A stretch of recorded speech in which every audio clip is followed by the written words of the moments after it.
Hi friends, நான் உங்கள் ஜெனிதா சிவகுமார்.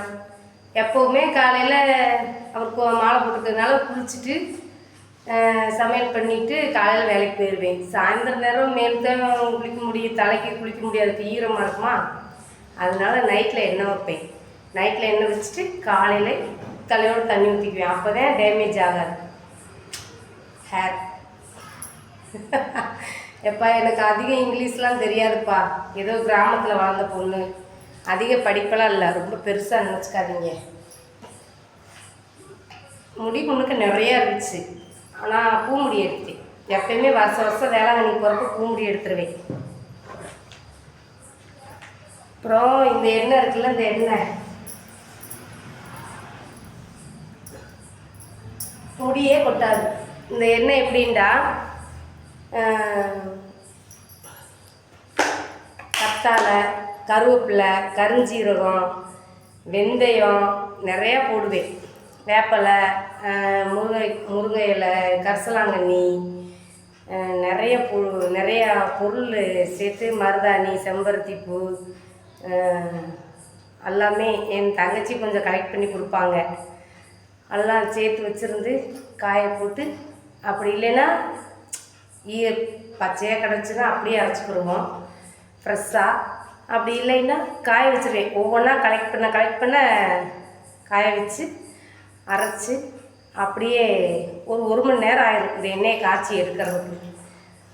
ஆமாம், எதுக்கு ஆர்டர் பண்ணால் இப்போ இந்த அளவுக்கு வாங்கினா 400 500 சொல்லுவாங்க. அதுக்கு எண்ணெய் வாங்கி நானாக காய்ச்சி சம்முன்னு தேய்ச்சிட்டு போயிடுவோம். எங்களுக்கு அதிகம் முடியெல்லாம் கொட்டாது.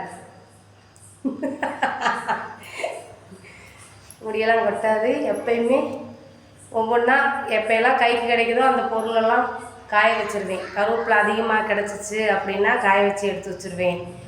கரிசலாங்கண்ணி கிடச்சிச்சு, தங்கச்சி பிடிங்கி கொடுத்து விட்டாங்க அப்படின்னா அதையும் காய வச்சு எடுத்து வச்சுருவேன். எங்கேயாவது ஊருக்கு போனால் செம்பருத்தி இலையை பார்த்தா அதையும் பிடுங்கிட்டு வந்துடுவேன். அந்த மாதிரி எதுவுமே காசு போட்டு வாங்கக்கூடிய பொருள் கிடையாது.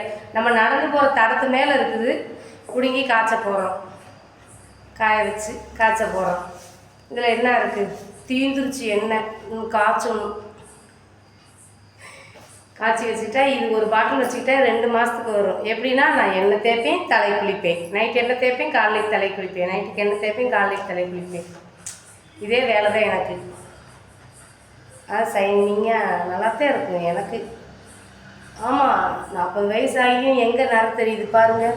ஏதோ 1 2 தான் தெரியும், அதிகத்தை நிறம் தெரியுதா? நான் இது வரைக்கும் அந்த டை இதெல்லாம் யூஸ் பண்ணதே கிடையாது. சின்ன பிள்ளையிலேருந்து குளத்து கரம்பை கேள்விப்பட்டிருக்கீங்களா? கரம்பை மண், அதுவும் ஒரு அப்போயெல்லாம் 4 ரூபா 4 ரூபானா 25 பைசா.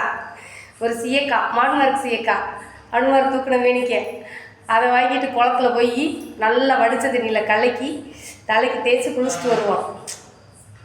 அப்படி வர்றப்பே முடி பஞ்சா பறக்கும். 4ல் 1 பங்கு தாங்க ஃப்ரெண்ட்ஸ் இப்போ எனக்கு அடுத்து இருக்குது. அப்போல்லாம் எனக்கு தலை செய்யணும்னா எங்கள் அக்காவே அழுகும், அந்தளவுக்கு முடி இருக்கும், கட்டையாக இருக்கும்.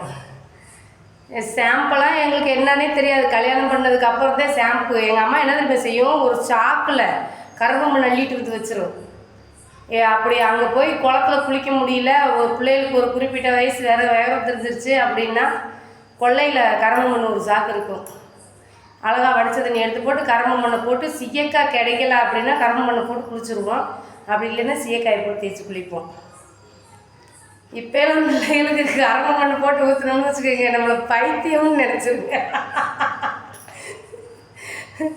சாரி ஃப்ரெண்ட்ஸ், உங்கள்கிட்ட பேசணும்னு தோணுச்சு பேசினேன். நான் எது அறுக்கிறேன்னு நினச்சிக்காதீங்க. பாய்.